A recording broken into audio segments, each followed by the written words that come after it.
E neste momento, irmãos, nós estamos aqui para darmos continuidade, né, irmãos, à lição desse trimestre. Estamos aqui na lição de número 2, já que durante esse período de quarentena, nós não... um servo do Senhor aqui na Igreja Assembleia de Deus de Batalha, para quem não me conhece, né, sobre a direção do pastor Pedro Idalino Barros, que é o nosso pastor, e eu tenho a bênção dele para estar fazendo esse trabalho.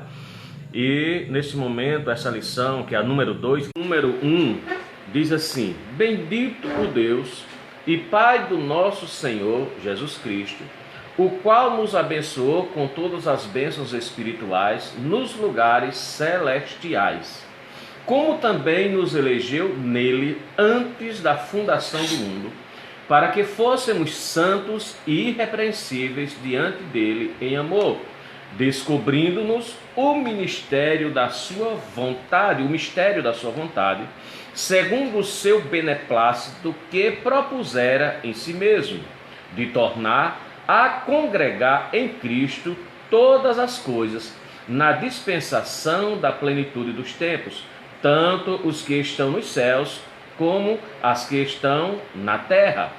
Nele digo que em quem também fomos feito herança, havendo sido predestinados conforme o propósito daquele que faz todas as coisas segundo o conselho da sua vontade, com o fim de sermos para louvor da sua glória, nós, os que primeiro esperamos em Cristo, em quem também vós estáis, depois que ouvirdes a palavra da verdade, o evangelho da vossa salvação, e tendo nele também crido, foste selado com o Espírito Santo da promessa, o qual é o penhor da nossa herança, para a redenção da possessão de Deus, para louvor da sua glória. Louvado seja o nome do Senhor. Irmãos, o texto áureo é também o versículo de número 3, que foi o primeiro da leitura em classe, que diz assim: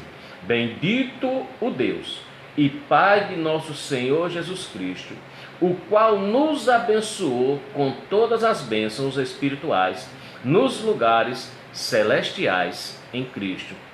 O apóstolo, irmãos, Paulo, ao escrever essa carta ou essa epístola aos Efésios, ele está na prisão. Já foi comentado a semana passada. Os irmãos que têm Bíblia, ou que têm a lição bíblica, que têm a Bíblia Sagrada, que sabem ler, já sabem isso de cor salteada.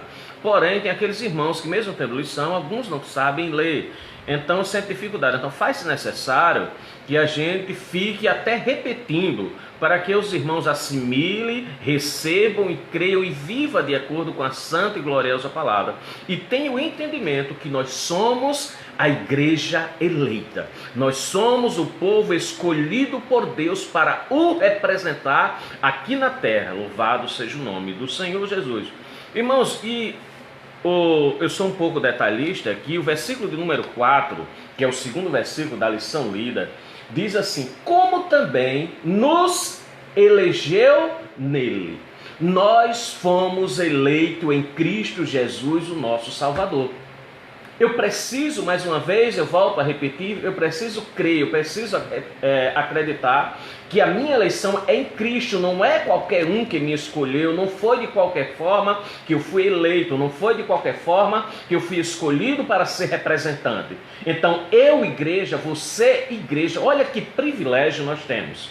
Nós somos a igreja de Cristo, representante de Cristo aqui na terra. João, no capítulo 1, versículo 11 em diante, ele diz que Jesus veio para o que era seu, mas os seus não o receberam. Porém, todos quanto receberam, deu-lhes o poder de serem feitos os chamados filhos de Deus.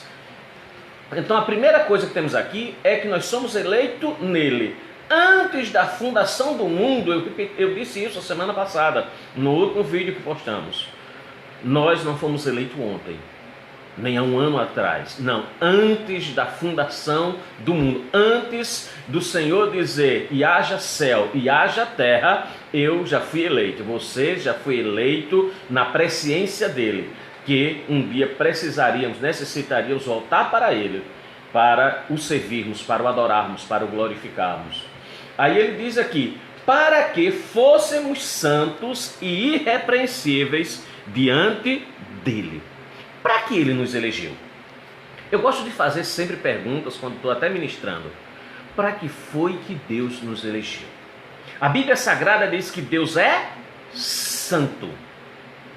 Aí ele diz que nos elegeu para quê? Para sermos santos. E santo onde ou como? Em toda nossa maneira de viver. Se Deus é santo, ele nos elegeu para sermos santos. Olha que a Bíblia explica, a própria Bíblia. O versículo cita que ele nos elegeu, e agora diz que nos elegeu para, primeiro, sermos santos. Segundo, para sermos irrepreensíveis. Alguém pode repreender Deus? Será que Deus erra? Será que Deus falha? Será que tem alguma coisa que está fora do seu controle? Será que ele fez alguma coisa e depois se arrependeu? Não, ele diz, ele é irrepreensível. E ele diz, ei, eu quero que você também seja irrepreensível. Eu lhe elegi para ser irrepreensível diante da sociedade. Glória seja dada o nome do Senhor. E a lição, irmãos, ela sempre nos apresenta objetivos específicos. Diga-se de passagem, 3 objetivos específicos. Essa lição que tem como título a sublimidade das bênçãos espirituais em Cristo. O que é sublimidade? É a excelência da bênção de Deus. É a excelência daquilo que adquirimos de Deus através de Cristo Jesus, o nosso Salvador. É as maravilhas, ou a maravilhosa, ou a excelência das maravilhas que são as bênçãos de Deus em nossa vida. É a gloriosa ou as gloriosas bênçãos de Deus que recebemos através de Cristo Jesus. Se voltarmos ao livro do profeta Isaías, vamos encontrar mais de 700 anos, ou cerca de 700 a 750 anos antes de Cristo, o profeta profetizando, sendo usado por Deus e dizendo, ele é maravilhoso, ele é conselheiro, ele é o Deus forte, ele é o Pai da eternidade e ele é o príncipe da paz. Olha que coisa, ele é maravilhoso. Se ele é maravilhoso, o que ele tem para nós também é maravilhoso. E aqui o primeiro tópico que é dos objetivos específicos, diz assim, é refletir a respeito da nossa nova posição em Cristo. Vamos parar para refletir qual a nossa posição. Se não fôssemos crentes, se não fossemos servos do Senhor, se não fôssemos igreja eleita, qual era a nossa posição perante Deus? Pecador, desgarrado, tinha como salário a morte. Paulo, o próprio apóstolo Paulo, escrevendo a Romanos, diz que o salário do pecado é a morte. Qual era essa posição? Distanciado da presença de Deus, sem direito algum à salvação. Olha o que acontece agora. O que é que nós encontramos? Qual a nossa nova posição em Cristo Jesus, o nosso Salvador? Veja que no tópico e no subtópico 1 nós vamos encontrar algumas definições. Primeira coisa, nós somos salvos. A minha primeira nova posição em Cristo Jesus é que eu sou um salvo. As coisas velhas, diz a Bíblia, que passaram, tudo se fez novo. Então eu sou salvo na pessoa bendita de Jesus. O mundo pode lhe apontar, o mundo pode falar alguma coisa para você, porém se você tiver convicção, se eu tiver convicção que sou um eleito, um separado, salvo na pessoa bendita de Jesus, que eu recebi Jesus como único e suficiente Salvador da minha vida, pode ter certeza, a sua primeira posição em Cristo é que você é salvo. A segunda coisa, não precisamente nessa sequência após a salvação, é que você é adorador. Uma mulher está aos pés do Senhor, à beirada de um poço, conhecido como mulher samaritana, e ela começa um diálogo com Jesus, Jesus começa um diálogo com ela. Até então ela não conhece Jesus como Filho de Deus, mas chega um determinado momento que ela diz, vejo que o Senhor é profeta. E mesmo simplesmente como profeta, ela diz o seguinte, olha, existe uma dúvida na minha mente. Uns dizem que eu preciso adorar no monte, outros dizem que eu preciso adorar no santuário, na igreja, no templo. Talvez na mente dela ela não expressa, mas diz, outros dizem que eu nem posso adorar por ser samaritana, ser uma excluída da sociedade judaica. Aí Jesus disse, ei, a hora vem, e a hora é agora, a salvação já está pertinho de você, eu já estou do seu lado, eu sou a salvação, em que os verdadeiros adoradores adorarão o Pai em espírito e em verdade. Olha que coisa linda da parte de Deus. Da parte agora expressa através de Jesus. Uma vez salvo, agora você é um adorador e adorador por excelência. Tem um louvor que os jovens gostam de louvar que diz assim: um verdadeiro adorador, um adorador por excelência, eu quero ser. Você não quer ser, você é adorador por excelência. Você não é salvo na pessoa bendita de Jesus? Então você tem direito a adorar. Você agora você tem um espaço aberto no coração de Deus para receber a sua adoração. A nossa adoração como uma igreja eleita. O terceiro, irmãos, a terceira posição aqui é que você é eleito. Eleito por Deus. Então, a lição da semana passada trouxe um dos exemplos. Não podia ter exemplo melhor no Novo Testamento do que Saulo. Porque muitas vezes as pessoas dizem: mas você bebia, você fumava, você se prostituía, você praticava atos ilícitos, era idólatra. Aí Paulo vem com aquela cultura, Saulo com aquela cultura podre, perseguidor, humilhador, criado debaixo da lei. Talvez um dos melhores alunos de Gamaliel. Né? Ele diz: como cumpridor da lei eu perseguia, eu matava, eu humilhava cristão. Mas mesmo ele sendo pecador, ele tem um encontro. Ou Jesus tem um encontro com ele através de um grande esplendor a caminho de Damasco. Porque, como eu disse no vídeo passado, o Senhor escolhe quem Ele quer. O Senhor elege quem Ele quer, da forma que Ele quer, para fazer o que Ele quer. Então não adianta o que o mundo pensa ou o que o mundo deixa de pensar. Se a tua consciência, a minha consciência, ele diz: eu sou salvo, eu sou eleito, eu estou vivendo no centro da vontade de Deus, então eu preciso crer nisso e viver, praticar no meu dia a dia o que prove isso. Dizia isso para um irmão hoje, durante a minha visita domiciliar, no meu trabalho. Eu dizia isso para um dos irmãos: somos nós que temos que agora provar para nós mesmos primeiro, depois para a nossa família, para a sociedade, que nós mudamos. Crente agora sou eu, eleito agora sou eu, separado agora sou eu. Então quem tem que provar para mim mesmo e para a sociedade, para Deus não, porque Deus já nos conhece. Agora quem tem que provar somos nós, é nós que temos que mostrar o nosso diferencial. Então o terceiro ponto: primeiro, salvo; segundo, adorador; terceiro, eleito. Aí tem uma coisa linda aqui: você é santo. Qual a tua posição perante Cristo agora? Você é santo. Vou repetir o texto que eu citei agora por um instante. Deus é santo e requer que eu seja santo em toda minha maneira de viver. Ouvi há poucos instantes, ou estava vendo através de postagens no YouTube, no WhatsApp, pessoas postando: qual o seu versículo da Bíblia para hoje? Aí eu achei interessante que as pessoas só botam aquele versículo bom, né? O Senhor é o meu pastor, nada me faltará. Coloca texto lindo, maravilhoso. E o Senhor falou ao meu coração. Ele disse: ei, o meu versículo para você hoje é: arrependei-vos, pois, e convertei-vos, pois, para que sejam apagados os vossos pecados. Então o versículo de Deus para mim hoje é um versículo dizendo: Guimarães, se arrependa, se converta cada dia mais, fica mais no centro da vontade de Deus, fica na presença do Senhor, para que assim o Senhor apague os vossos pecados. Porque, irmãos, somos pecadores lavados e remidos na pessoa de Jesus. A lição diz aqui na capa, ó: igreja eleita e redimida. Ninguém pelo sangue de Jesus. Amém, irmãos? Então vamos para o quarto tópicozinho aqui sobre quem nós somos. A primeira eu disse que somos salvos. Eu vou estar sempre repetindo, né? Às vezes eu sou até criticado um pouco, as minhas meninas pegam no pé, porque eu sempre sou taxativo e repetitivo, para que a gente assimile, para que a gente guarde no nosso coração. O apóstolo Paulo diz: ei, não me cansei, eu não vos canse de falar as mesmas coisas. Repita, né? Didático, precisamos aprender, para estar arraigado no nosso coração. Então, após ser santo, agora você tem um direito especial. Você é filho. Qual a tua posição? Qual a minha posição em Cristo Jesus? Hoje, agora, nesse momento, você é filho. Você é filho de Deus. Veio para o que era seu, mas os seus não receberam. Mas todos... Tu recebeu Jesus? Você recebeu Jesus? Eu recebi Jesus? Então eu sou filho. Ah, mas alguém não acredita, não importa se alguém acredita ou não. Eu sou filho de Deus, você é filho de Deus.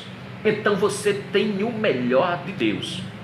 Qual a tua posição? Vamos para o sexto ou sétimo tópico já, né?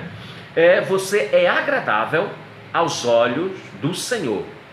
E para isso, irmãos, agradável, que palavra é um pouquinho estranha, né? Eu queria citar Isaías, capítulo de número 53, livro do profeta Isaías, capítulo de número 53, e o versículo de número 11. Lembra que Isaías é aquele texto que começa: quem deu crédito à nossa pregação? E aqui a quem se manifestou o braço do Senhor, porque foi subindo como renovo e como raiz de uma terra seca, não tinha parede. Está falando de Jesus, do sofrimento, da forma que Isaías viu Jesus, como eu disse, 700 a 750 anos antes de ele nascer, já no caminho do Calvário, já naquele sofrimento. Aí ele cita, mas no versículo de número 11 ele diz assim: o trabalho da sua alma ele verá quem? Jesus, e ficará satisfeito. Imagine o trabalho, o sofrimento, a angústia, a perseguição, a humilhação, a morte e morte de cruz. O que me chama a atenção na história de Cristo, quando ele está aqui na terra, é que tem uma hora que ele diz assim: a minha alma está angustiada até a morte. A minha alma está aflita até a morte. Mas ele não desiste, ele diz: ei, vai ver o trabalho. Isaías profetizando diz: ele vai ver a obra da sua mão e ficará satisfeito. Isto é agradável. Você é a obra das mãos do Senhor. Você é o resultado, eu sou o resultado. Você é a obra? Não, nós somos o resultado do sofrimento do Senhor, da obra do Senhor. Diz que ele verá e ficará satisfeito. Então isto é agradável ao Senhor. Quem sou eu? Nos dias atuais, qual a minha nova posição em Cristo? Mais um tópico: você é remido. Alguém já pagou o preço por você. E quem foi que pagou esse preço? Jesus Cristo de Nazaré. Não esqueça disso, irmãos. Nós enfeitamos tantos nas mensagens. Nós queremos mensagem principalmente dos livros proféticos, porque vem aquelas profecias: fazer, e Deus tem o melhor para você, e Deus tem o melhor para você, e coisas grandes vão acontecer, e portas vão ser abertas, e nós esquecemos que a maior porta aberta e única e verdadeira porta aberta é a porta da salvação. O Senhor João e diz aí: eis que diante de ti pus uma porta da igreja, e que essa porta ninguém pode fechar, porque mesmo tendo pouca força, o Senhor nos conhece, sabe que perante Ele nós somos frágeis e fracos. Perante Ele, Ele diz: você guardou a minha palavra e não negou o meu nome. A porta da salvação continua aberta para o seu esposo que não é crente, para o seu filho que não é crente, para a sua filha que não é crente. Diga para eles: a porta da salvação é Jesus, e ela está aberta. O Senhor está de braços abertos para nos receber. Então nós somos remidos. Remir é pagar o preço. Eu costumo, quando estou na igreja ministrando a palavra, mais uma vez, repito, quando eu trato desse assunto, eu digo que é aquela fiança. Muitas vezes a pessoa está preso, não consegue sair, não tem dinheiro, aí vem alguém de fora e paga a fiança. Pagar a fiança. Você foi remido, eu fui remido e lavado no sangue do Senhor, ou com o sangue do Senhor Jesus Cristo. Vamos para mais um tópicozinho aqui. Agora, qual a sua nova posição? Mais uma vez, eu estou seguindo. Isso aqui, irmão, está escrito nos subtópicos, nas entrelinhas dos subtópicos. Eu fui pesquisando, lendo nos subtópicos aqui do primeiro tópico dessa lição. Nós somos o quê? Selado. Mais uma vez, volto para a capa da nossa lição, que é o assunto principal desse trimestre. Olha só: selado com o Espírito Santo da promessa. Quem tem a lição já vai estar acompanhando. Os meninos que são professoras, as irmãs que são professores de escola dominical, já sabem disso. Os irmãos sabem ler, já leram a lição. Talvez alguns deles saibam muito mais do que eu, né? Mas aqui, ó, foi selado. Se tem uma bênção maravilhosa e esplêndida, é que você foi selado. E o apóstolo mesmo, Paulo, escrevendo a Efésios, no capítulo 4, diz: nós somos selados. Aí sobre esse Espírito Santo ele disse, não entristeçais. Aquele que te selou. Quando a gente vai no cartório autenticar um documento, a gente sabe que se o escrivão, ou o tabelião, ou a escriturária que trabalhar naquele momento, ela só carimbar e esquecer de colocar o selo, aquele documento não vai ter valia. Assim o Espírito Santo. Se eu só disser que tenho Jesus, mas quem nos presenteia com o Espírito Santo, quem é? Jesus. E eu não tiver Jesus no meu coração, sabe o que vai acontecer? Eu não vou ser selado. O Espírito Santo não vai habitar dentro de mim. Aí no dia da redenção, eu não tenho o Espírito Santo. Ele diz, não entristeçais o Espírito Santo de Deus, a qual foste selado para o dia da redenção. Você tem Jesus, recebeu Jesus, está na presença de Jesus, está fazendo a vontade dele, independente das circunstâncias, independente de coronavírus e não coronavírus, independente de como age o seu esposo ou a sua esposa, os seus filhos, independente do seu patrão ou do seu empregado, independente do seu vizinho ou da sua vizinha, está no centro da vontade de Deus? Tu está selado. É garantia, é Bíblia Sagrada, palavra de Deus. Você é eleito. Já foi citado agora no início. Você é eleito. Creia nisso. Nada, Paulo diz, nada poderá me separar do amor de Cristo. Mais um tópico aqui ainda do primeiro. Qual a minha nova posição em Cristo Jesus? Você é abençoado. Olha o título. A sublimidade das bênçãos espirituais em Cristo Jesus. Você é abençoado. Não tenha dúvida disso. Deus tem uma bênção para a sua vida. Além de todas essas bênçãos, salvação, herança como filho, Deus tem sempre uma bênção. O melhor de Deus é seu. Olha que coisa interessante. O mesmo profeta Isaías, profeta messiânico. Olha o que ele diz no capítulo 1, versículo de número 19, se não faz memória. Ele diz que se eu quiser e obedecer, comerei o melhor dessa terra. O melhor dessa terra é meu e é seu. O melhor dessa terra é para os filhos. Irmão Marinho, você está falando de isso vai para a teoria da prosperidade e tal. Não, eu estou falando do melhor de Deus.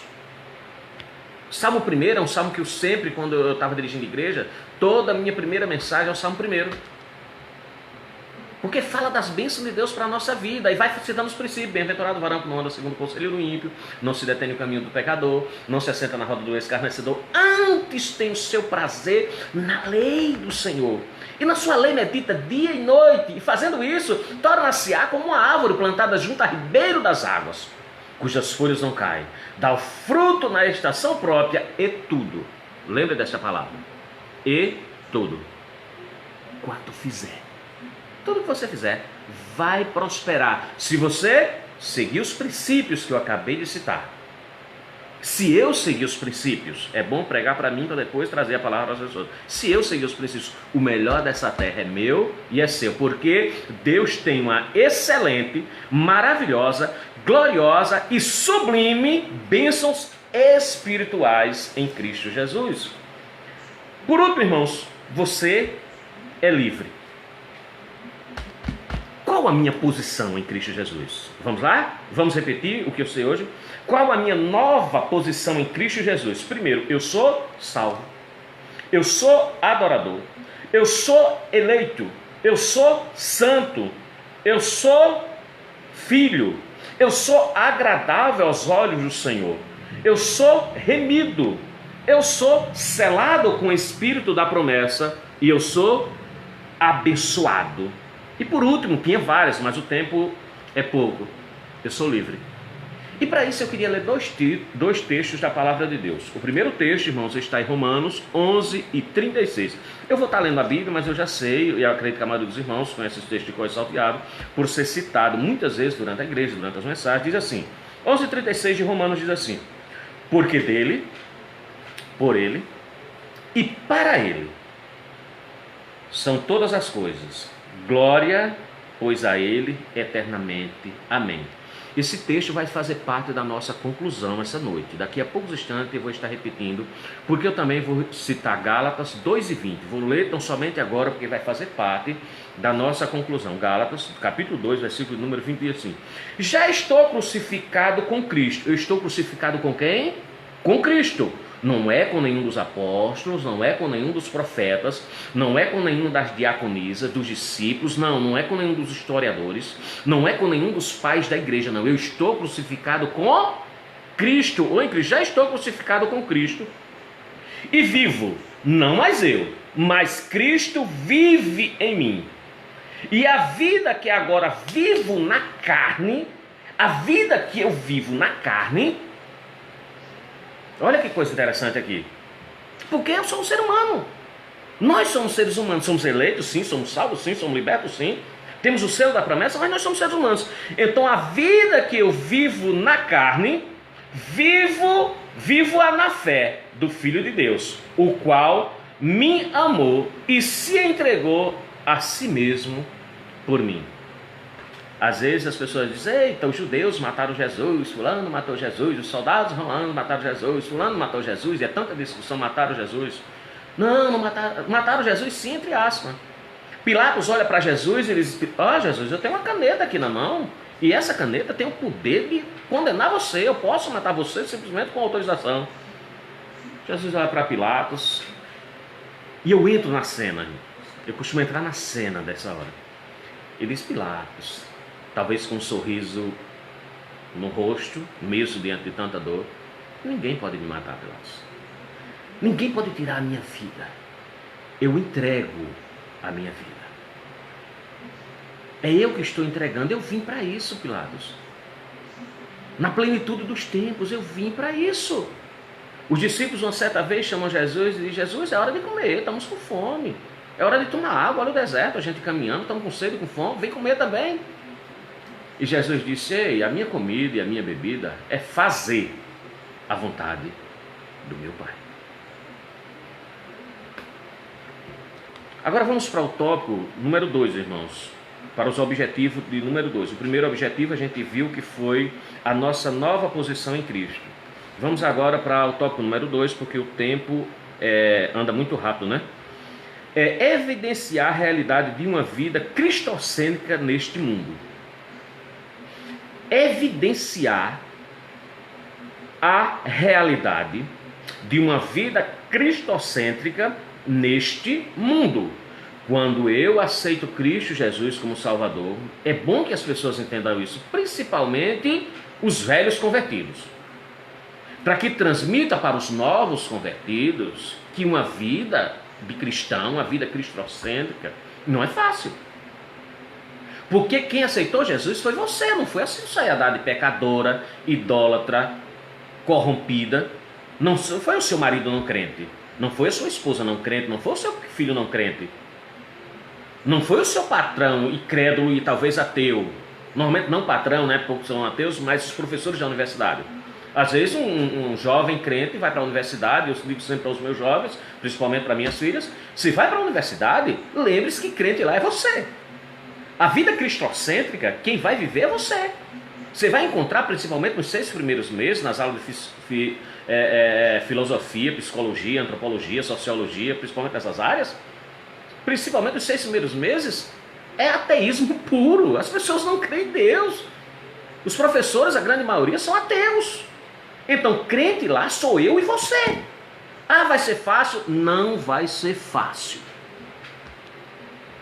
Mas se eu sou um eleito, se eu sou alguém que está no centro da vontade de Deus, que digo que a vida que eu vivo na carne, não vivo mais, é vivo pela fé em Cristo, é Cristo que vive em mim, aí eu vou ter que aprender a superar. E isso tem que estar plantado, arraigado, gravado na tábua do nosso coração, para que no momento da adversidade, no momento da perseguição, no momento da luta, no momento do coronavírus, a qual nos prende dentro da nossa casa, das nossas casas, querendo nos calar, nós possamos compreender que nós somos eleitos, nós somos os representantes de Deus aqui na terra. Quando Jesus vem aqui à terra, que ele fica andando, ele foi perseguido, ele foi humilhado, ele foi preso, quiseram apedrejá-lo, mentiram, venderam.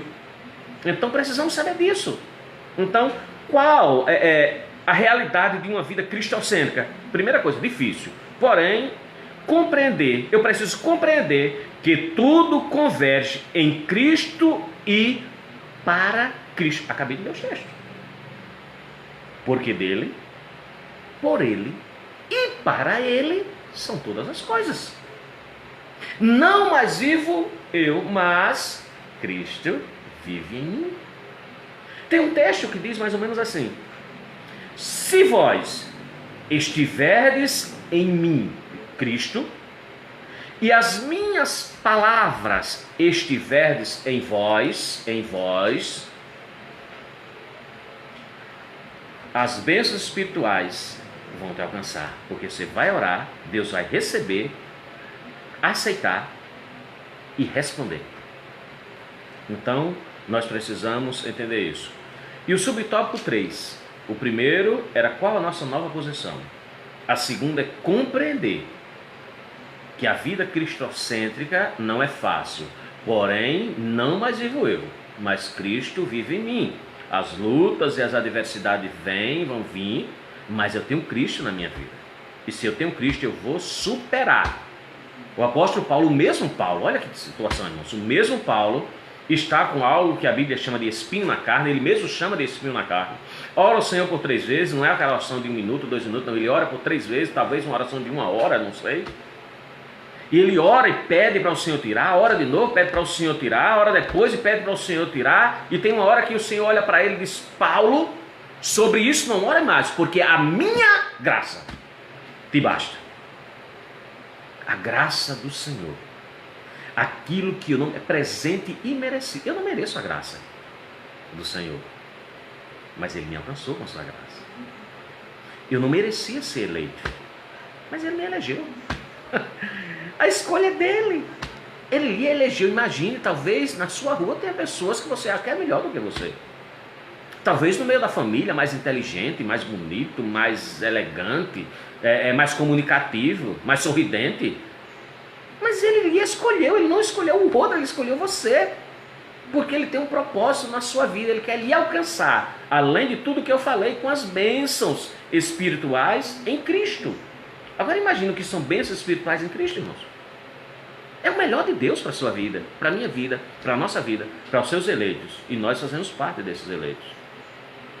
O subtópico 3, ou o objetivo 3, né? Subtópico não, objetivo, desculpa, irmãos, diz assim: é explicar que o Espírito Santo desempenha importante papel no plano da salvação. E para isso eu vou fazer a leitura, irmãos, na própria Bíblia. Não vou nem pegar. Qual o papel do Espírito Santo na nossa vida? A Bíblia diz que quando Cristo fosse ao céu, ele disse: eu preciso ir, porque se eu não for, o Espírito Santo não vem. E quando ele vier, vos ensinará. Então um dos propósitos é nos ensinar. A gente pega um texto, ou a gente vê às vezes um irmão quase leigo, que lê palavras, juntando as letras, e pega um texto bíblico e ele começa a falar sobre aquele texto, de forma linda, de forma clara, direta e objetiva, como eu sempre peço a Deus. E sabe o que acontece? A gente compreende. E o Espírito Santo toca aos nossos corações. Por quê? Porque é o Espírito Santo que ensina. É o Espírito Santo que ilumina. O Espírito Santo tem uma outra função, que ele é o nosso consolador. Às vezes eu vejo algumas pessoas tristes, angustiadas, aflitas, às vezes até dentro da minha própria casa. Às vezes tem dia que você amanhece um pouco triste, um pouco angustiado com alguma coisa. Aí eu lembro que eu sou selado com o Consolador, o Espírito Santo da promessa. Aí eu digo para mim mesmo, eu digo: ei, hoje vai ser melhor. O dia hoje vai ser melhor do que ontem. Tristeza vai embora em nome de Jesus, porque na minha vida só tem espaço para o Espírito Santo de Deus. Você tem um Consolador. É por isso que você às vezes está angustiado, aflito, atribulado, e sabe o que acontece? Você começa a louvar. Por quê? Porque você é um adorador por excelência. E essa é uma das posições que você exerce nos dias atuais em Cristo. Sua posição atual é de adorador, não é de murmurador. Israel murmurava, porque Israel ainda não tinha Cristo Jesus como Salvador. Tinha as bênçãos de Deus, tinha os livramentos. Agora nós temos o Espírito Santo morando, habitando no nosso coração. A Bíblia diz que nós somos templo e morada do Espírito Santo. Olha o privilégio que eu e você tem. como escolhido por Deus. Então aqui no tópico 3, no subtópico primeiro, começa a descrever qual o papel do Espírito Santo na nossa vida, e já vamos encerrar, irmãos. Aqui diz o seguinte, na metade do subtópico primeiro, do tópico 3, assim: o papel fundamental, ele tem um papel fundamental que é de regenerar, limpar, purificar, ser o penhor da nossa herança, e ser o penhor aqui na terra. O inimigo não tem mais poder sobre a minha vida, nem sobre a sua vida. O próprio apóstolo Paulo, desculpe, irmãos, ele diz que se, pois, o Filho vos libertar, verdadeiramente você é livre. Não deixe que nada e nem ninguém, livre para adorar, livre para ser santo, livre para cultuar, livre para bendizer o nome do Senhor, pode fechar as igrejas, pode impedir a gente entrar dentro do templo, dentro da igreja, dentro do templo, igreja-templo. Igreja 4 paredes. Mas ninguém pode calar a sua boca. Paulo e Silas estavam na prisão e oraram e louvaram e glorificaram e exaltaram o nome do Senhor, e aquele lugar tremeu. Então o Brasil vai tremer através da tua oração. Se você adorar, se eu adorar, se a igreja do Senhor adorar, eu não estou falando de igreja Assembleia de Deus, não. Eu estou falando da igreja de Cristo, independente da denominação. Se você é a igreja de Cristo, é preciso se unir e orar e clamar ao Senhor. Por quê? Porque nós temos o selo da promessa. Então o papel fundamental é de regenerar, purificar. Olha só que sequência. Ele regenera, ele purifica e santifica o pecador. Não é o santo não, o santo já está pronto. Ai, mas eu sou pecador. É por isso que o Senhor me elegeu. Porque você é pecador, e uma vez pecador, aceita Cristo, recebe Cristo como único e suficiente Salvador da sua vida. Aí o Espírito Santo começa a habitar em mim e em você, porque eu sou eleito agora por Deus para isso. Aí o que acontece? Ele começa a purificar, regenerar e santificar o pecador. Irmãos, eu estou lendo a lição aqui. Estou lendo a lição. É bem verdade que a gente já sabe isso, mas eu estou lendo a lição, para que isso fique plantado no nosso coração. Ele é quem convence. Olha, mais uma outra atribuição do Espírito Santo: convencer. Convencer o ser humano do pecado. Às vezes a gente faz uma coisinha aqui, uma coisinha ali, acha que não tem nada a ver tal, mas tem uma coisa, o Espírito Santo, ele vai lá no nosso subconsciente e começa a martelar. É pecado. É pecado. É pecado. E por mais que eu queira enganar a sociedade, as pessoas, até tentar me enganar, eu não consigo enganar o Espírito Santo. A minha consciência vai estar lá dizendo: é pecado. E pecado carece de quê? De arrependimento e conversão. Arrependei-vos, pois, e convertei-vos, pois, para que sejam apagados os vossos pecados. Ele convence o ser humano do pecado, da justiça e do juízo. Ele também produz no crente o verdadeiro relacionamento com Deus. Olha só, enquanto pecador em atos de pecado, o ser humano regenera, purifica, santifica o pecador, convence o ser humano do pecado, da justiça e do juízo. Agora no crente, no eleito, no separado, no escolhido, no representante de Deus aqui na terra, aí olha o que ele faz. É Bíblia explicando a Bíblia, respondendo a própria Bíblia. Ele produz o verdadeiro relacionamento com Deus por meio do fruto do Espírito. Eu começo a produzir, você começa a produzir fruto do Espírito: paz, amor, longanimidade, fé, mansidão, temperança. Eu começo a produzir, eu começo a viver isso no meu dia a dia. As pessoas começam a olhar para mim e dizer: verdadeiramente ele mudou, verdadeiramente ela mudou. Na lição dos irmãos aí tem um questionário, irmãos, que eu vou só citar ele por alto, já estamos encerrando, que na última página, provavelmente, né, diz assim: é a respeito da sublimidade das bênçãos espirituais de Cristo. Responda: qual é a característica de Efésios? O livro de Efésios, qual a característica dele? E eu sublinhei essa parte aqui, marquei, né, na lição do professor.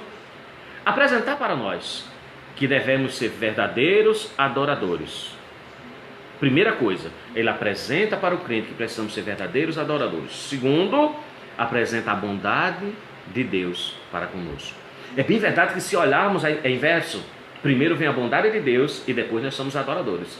Porque Deus nos alcançou primeiro. Misericórdia e graça vem primeiro do que adorar. Eu só passo a adorar depois que eu sou alcançado pela misericórdia e pela graça de Deus. Verdadeiros adoradores. A segunda pergunta é: de que provém as bênçãos espirituais? De onde provém? De onde vem? Qual é a fonte? O coração de Deus. As bênçãos espirituais, ela provém do coração de Deus, dos lugares celestiais. Isto é, do reino espiritual. Aquela frasezinha que tem lá na oração do Pai Nosso: venha a nós, ou venha o teu reino. É do reino que tem bênçãos espirituais para mim e para você. Não vem do governante da cidade, não vem do seu patrão, não. Se a bênção é espiritual, irmãos, só pode vir do céu. A terceira pergunta: o que é a frase descobrindo-nos o ministério da vida e de sua vontade sinaliza? O que essa frase sinaliza? Eu sublinhei só a segunda parte, diz assim: ela sinaliza ou ela apresenta a revelação da verdade que estava oculta aos santos de Deus. Sem a salvação, sem o Espírito Santo, a Bíblia, para um leigo, no caso que não tem, uma pessoa que não tem Cristo Jesus, não tem o Espírito Santo, é mais um livro comum. Se você pegar uma pessoa que tem doutorado, mas não tem Cristo, é um ateu, ele vai ler um livro, vai ser um livro comum. Se você dá um livro desse a um semi-analfabeto, cheio do Espírito Santo, ela é a palavra de Deus. Ela supre as nossas necessidades, ela enche os nossos corações. A quarta pergunta é: o que a expressão também vós indica? Ela indica que em Cristo os crentes de ambos os povos são herdeiros da promessa. Ó, o que essa expressão, quando alguém olha para você e diz também vós, indica? Quando Deus fala comigo, com você, também vós tem direito. O que é que ela está indicando?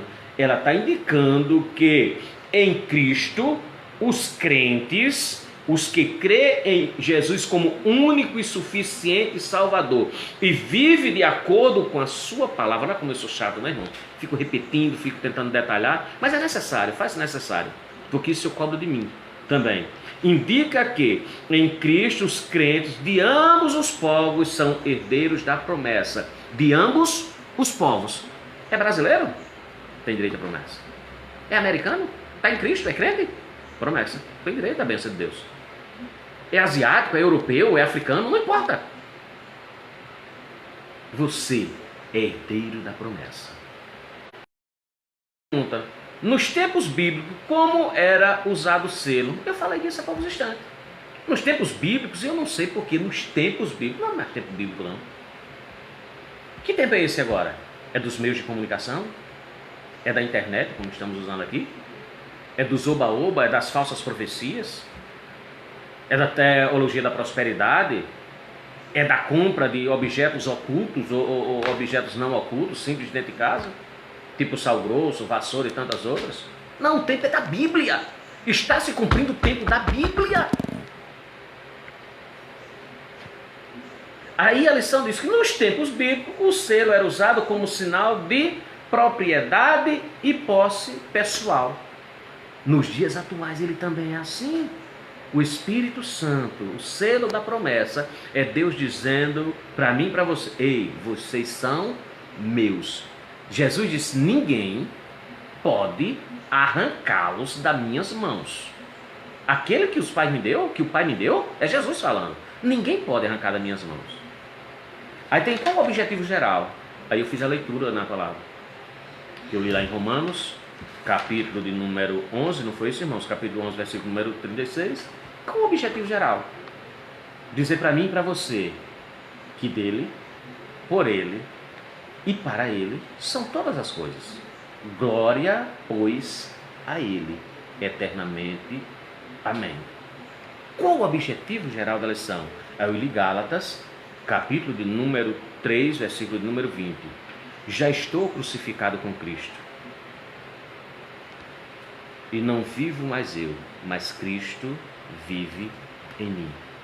Eu não vivo para mim, porque agora eu fui escolhido para ser representante de Deus. Eu não posso viver de qualquer forma. Eu sou um escolhido. Eu tenho as bênçãos de Deus. E as bênçãos de Deus, não diz, ele diz que é a sublimidade, é a excelência, é a maravilhosa, é a grandiosa, é a gloriosa bênção de Deus, ou bênçãos de Deus, porque não é uma bênção só. Que Deus possa ricamente nos abençoar. E quarta-feira, por volta de 8h30 da noite, estaremos trazendo também a palavra logo após o período de oração que nós temos, né? Então, quando eu chegar do Templo Central, então nós vamos estar orando ao Senhor. Lá, um pouquinho de tempo, quando eu chegar por volta de 8h30 da noite, estaremos também trazendo a palavra de Deus para o meu, o seu, o nosso coração. Eu quero orar pela minha vida, pela sua vida, pela nossa vida, pelo nosso país, para que Deus continue. Não é que Deus abre a porta, não, a porta já está aberta. Deus me abençoe, Deus já está lhe abençoando. Deus já está fazendo, Ele vai continuar. Amém? Soberano Deus, bendito Pai, Senhor, neste momento, Senhor, que fizemos esse breve comentário sobre a lição bíblica, que o Teu Espírito Santo, Senhor, continue nos iluminando, continue nos guiando, continue nos orientando, Pai querido e santo. Eu quero interceder, Senhor, neste momento pelo nosso país, por cada família, cristã ou não cristã, que está passando por esse momento de prisão domiciliar. Mas que eu creio num Deus que tudo pode, num Deus da provisão, num Deus da providência, num Deus que está no controle de todas as coisas e que tem sublimes, grandiosas e maravilhosas bênçãos espirituais para cada um de nós. Deus, que a nossa família, que o nosso país, que a nossa cidade possa ser alcançada pelas suas bênçãos, pois o Senhor tem para todos. Pai querido e santo, ser com o nosso pastor Pedro, guia, orienta e conduz, e dá a ele vigor e sabedoria, para continuar nos doutrinando, nos orientando segundo o teu querer e a tua vontade. Senhor, faz aquilo que eu não sei fazer, que eu não posso fazer. Continua com tuas mãos estendidas sobre a nossa família, sobre a família, Senhor, de todos aqueles que professa ou ainda não professa Cristo Jesus como Salvador. Mas eu creio que se a tua palavra, através do teu Espírito Santo, alcançar os corações, vidas se rederão nesse momento de crise e reconhecerão que só o Senhor é Deus. Pai querido e santo, no nome e em nome de Jesus eu te agradeço. Amém, amém, amém.